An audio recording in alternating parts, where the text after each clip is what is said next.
These are the Mizuno G Style spikeless golf shoe. And if you're looking for a comfortable, casual, spikeless, waterproof pair of golf shoes that you can wear on and off the course and aren't going to look like a lavish pair of trainers that your average teenager is going to be wearing down the ice rink on a Friday night, then you might just want to check these out. Now, as I mentioned, they are a spikeless golf shoe, and we'll come on to the grip and the traction that these provide in a little bit. They currently retail in the UK for £90, although I have seen them for around the £75 price mark, which makes it actually a really competitive price point for what I think are a really good shoe. I've got to say that Mizuno just kind of creep under the radar with their golf shoes. Now, clearly what they don't necessarily make are the most stylish, impactful, creative kind of golf shoes that you might see from other brands that you're getting from your Nikes and your Adidas and your Pumas at the moment. Hear that? I said Puma, not Puma.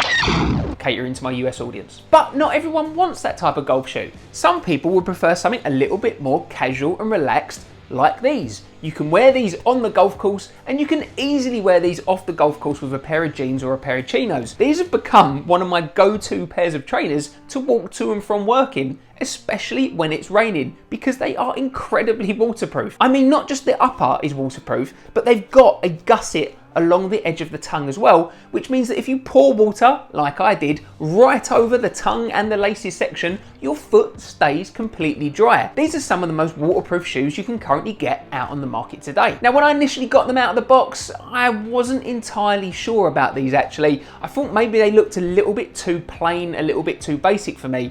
And actually, that is still kind of true. I do like to have my Air Max 90s, and I do like the Puma RSJs as well, that are much more kind of flamboyant design. But it doesn't mean that you want to wear those type of trainers all the time. And sometimes there is a place for something that's a little bit more casual and relaxed in its design. The G Style does come in this navy colorway as well as a totally white colorway. Now, personally, I'm not really a fan of that white colorway. I think it looks a bit too big and bulky, and I just don't think it really goes in the all white version. The upper is made from Mizuno's Curaray. I think I'm pronouncing that correctly. K-U-R-A-R-A-Y, Curaray.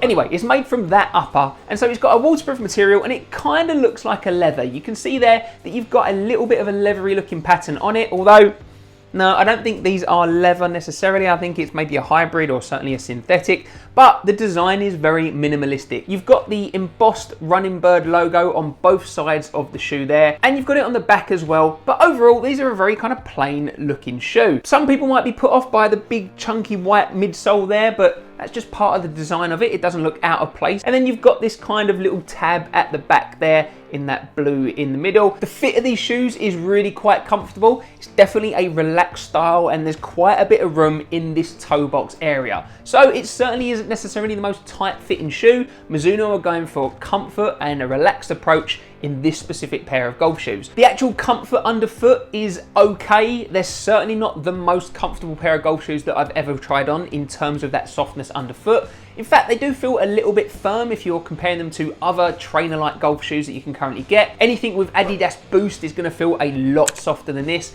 Again, a lot of the Nike spikeless golf shoes out there are also going to feel a lot softer, although you do get used to the firmness of these shoes after a little while, and you don't have any problems walking 18 holes in these. They don't feel uncomfortable. Again, you've not necessarily got the most amount of padding around the heel and the ankle area, and the tongue has got a reasonable amount of padding on it actually. That's quite well padded. But the comfort is in the fit of these shoes, not necessarily all the padding that goes around it. I wore these straight out of the box and haven't had any blisters whatsoever when walking 18 holes out on the golf course. You can perhaps see I'm getting a little bit of creasing kind of starting there at the bottom of the tongue area, but nothing that's particularly offensive to me as I'm looking at it there. In terms of the price point of these shoes, I'd say £90 is about right. I wouldn't call these cheap shoes, but then again, I wouldn't also call them of the highest quality.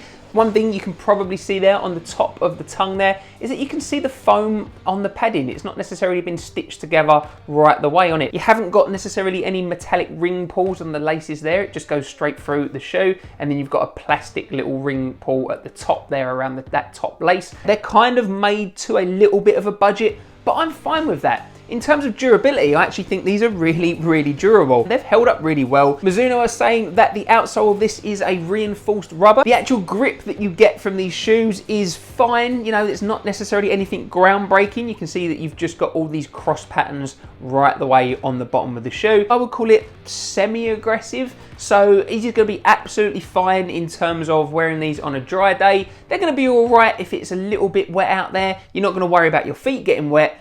But if it's really, really heavy wet conditions, personally, I'm always going to wear spiked golf shoes because I wouldn't want to risk slipping in these shoes. That being said, I don't really think these shoes are aimed at the most dedicated golfers, really focusing on the performance that a pair of shoes can give them. If you are just looking for a comfortable pair of golf shoes that are casually styled, that are reasonably priced, that are very waterproof, that are nice and comfortable, and don't cost the earth, then actually, I think these could be the shoes for you. If you are thinking about buying a pair of spikeless golf shoes and you're still not sure which ones to get, then why not check out this video here where I've gone through my top 5 spikeless golf shoes of 2021.